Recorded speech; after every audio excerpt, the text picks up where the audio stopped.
a lot of self-improvement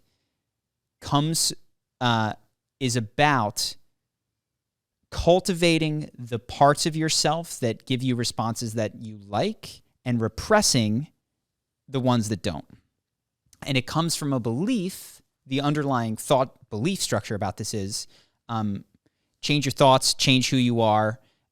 Depression is an idea that can be, thought through and changed. And when you are not conscious of something, it's gone. You know what I mean? Like if you're no longer feeling a lack of confidence, that is literally gone. And where I have moved, and I think that that's really valuable for a period of time and is a necessary step for myself and a lot of other people.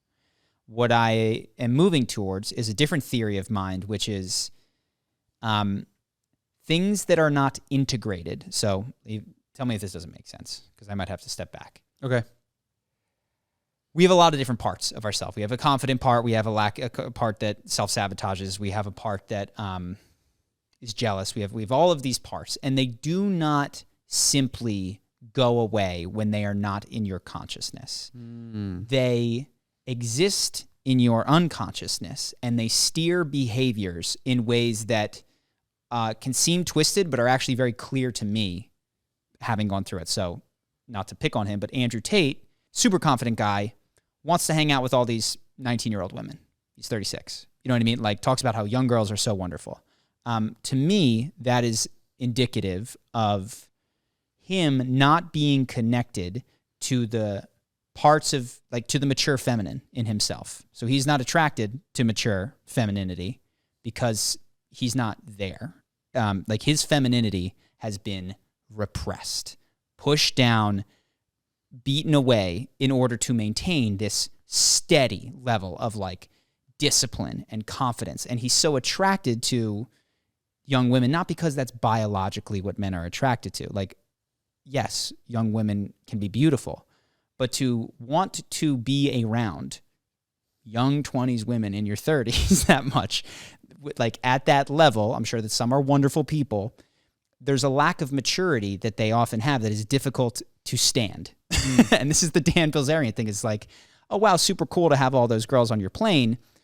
How do you stand having all those girls on your plane? Yeah. What is wrong with you? Yeah. So, again, this isn't to say that they can't be good people, that they're all on their own journey, but there's indicators. Also, their consistent pursuit of more wealth constantly, is another indicator that something hasn't been integrated. Right. And so anyway, I'll come back. But with Andrew Tate, this is, I still would like to talk to the guy. It doesn't make me dislike him. But what I see is that, in my distant opinion, he's out of touch with his own innocence. And so if you've heard him talk, he talks about how when you take women on these trips, you want women that haven't been there before. You want someone who's the first time it's amazing to them. And to me, that speaks to him being disconnected from his own sense of wonder and innocence, which is why he's so attracted to it in other people. And I think that the things that we often are attracted to in romantic partners are the parts of ourselves that we have not integrated. So when I started my current relationship and all of my relationships, was exceedingly attracted to extremely feminine women. And that came with a lot of the immature pieces of femininity, really emotional, just sucked into the moment, could go to happy to sad. And even though I didn't like it, that was extremely compelling to me. And are you saying that's a repressed part of your identity? That is a repressed identity? Part of my psyche, is because I have not, I do not, for instance, so my current relationship, I would say one of the things that she has is a complete inability to be totally not competitive. She has no need to win, ever. And she can say and mean from the core of her soul, just a game, and move on. Yep. And I fucking can't. Right. And that to me, it aggravates me about her. I love it about her. And that pull is because the way that I treat games, whether it's business or a video game, is I'm there to win. Right. And my inability to integrate that in myself has made it attractive in her that she is so far to the other side. Here's the problem for me, and I've deviated from what I was going to say. Yeah. Fuck it. I'll come back. Go for it. The problem for me is that because I haven't integrated that, it's just a game sometimes to myself. You can just relax. I bring into my life her energy, which was like totally non-achievement based. She lacks the masculine part of herself. She lacks discipline. She lacks the ability to do things that she doesn't want to if it's not fun. She lacks that like, fuck it, I'm going to grit my teeth and make this happen.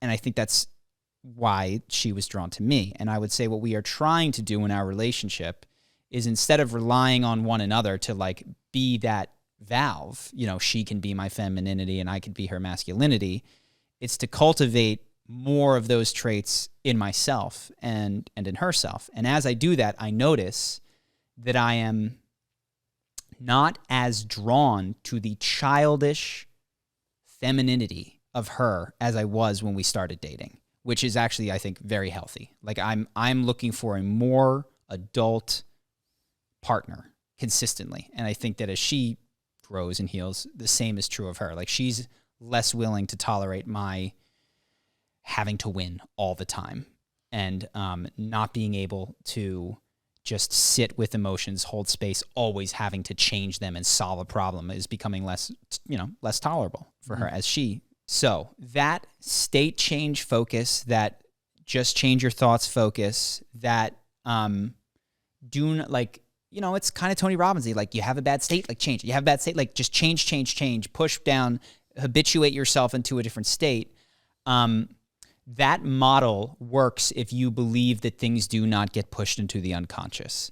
I am of increasing belief that while that is a wonderful way to deal with a lot of aspects of life for a lot of time, it will create these Andrew Tate style bubblings where you're incredibly successful, but there's these things that you can try to justify and explain, and they're not necessarily evil, but like, he's not attracted to mature femininity.